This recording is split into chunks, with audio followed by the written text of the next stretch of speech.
എനിക്ക് ആ ട്രെയിലർ കണ്ടപ്പോൾ നമുക്ക് ഹൊറർ മൂഡുണ്ട്, ഒരു കോമഡി ട്രാക്ക് ഉണ്ട്, ഒരു ഫാമിലിക്ക് മോഷൻ ചെയ്യാൻ പറ്റുമെന്ന് തോന്നുന്നു. അത്തരം രീതിക്ക് തന്നെയാണോ എനിക്ക് കിട്ടിയ വ്യൂ? അങ്ങനെ തന്നെയാണോ? ഞങ്ങൾ അത് പ്രേക്ഷകർക്ക് അങ്ങനെ ഒരു മൂഡ് തന്നെ കിട്ടണം എന്ന് ആഗ്രഹിച്ചാണ് അത് വർക്ക് ചെയ്തിരിക്കുന്നത്. ചേട്ടൻ അത് കിട്ടിയെന്ന് പറയുമ്പോൾ ഒരു സമാധാനവും സന്തോഷമൊക്കെ ഉണ്ട്. കിട്ടിയല്ലോ, കിട്ടി, തൃപ്തിയായി.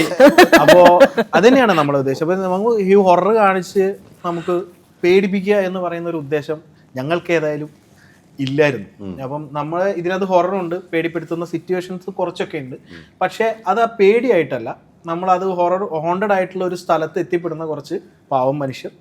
ആ പാവം മനുഷ്യരുടെ അവസ്ഥകൾ കാണുന്നവൻ അതൊരു തമാശയായിട്ട് ഫീൽ ചെയ്യും. നമ്മളിപ്പോൾ ഒരാൾ പറയില്ല, ഒരാൾ വഴിക്ക് വീഴുന്ന കാണുമ്പോൾ നമുക്ക് കാണുന്നവൻ അത് കോമഡിയാണെന്ന് പറയില്ലേ, അങ്ങനെ ഒരു ആംഗിളിലാണ് ഇതിനെ കാണാൻ ശ്രമിച്ചിരിക്കുന്നത്. അങ്ങനെയാണ് ഇത് വർക്ക് ചെയ്തിരിക്കുന്നത്. അതാണ് ഈ ഒരു ഹൊറർ കോമഡി എന്നുള്ളൊരു ജോണർ നമ്മൾ അതുകൊണ്ട് തന്നെയാണ് പറയാൻ ശ്രമിക്കുന്നത്. അത് വർക്കാവുക എന്ന് പറയുന്നത് വലിയ ബുദ്ധിമുട്ടാണ്. കാരണം നമ്മൾ പറയില്ലേ, ഒരു ഹൊറർ സബ്ജക്റ്റൊക്കെ വർക്ക് ചെയ്യുമ്പം നമുക്ക് വലിയ ക്യാൻവാസും ഭയങ്കര സൗകര്യങ്ങൾ അതിലുള്ള സംഭവങ്ങളൊക്കെ വേണം. അപ്പം ഇത് നമ്മളൊരു ലിമിറ്റഡ് ഒരു ബഡ്ജറ്റിൽ സീൻ്റെ ആദ്യത്തെ പരീക്ഷണങ്ങളാണ് മലയാളത്തിൽ. സീ ആദ്യമായിട്ടാണ് മലയാളത്തിൽ സീരീസ് തുടങ്ങുന്നത്. ആദ്യം തുടങ്ങിയ 2 സീരീസുകളിലൊന്നാണത്.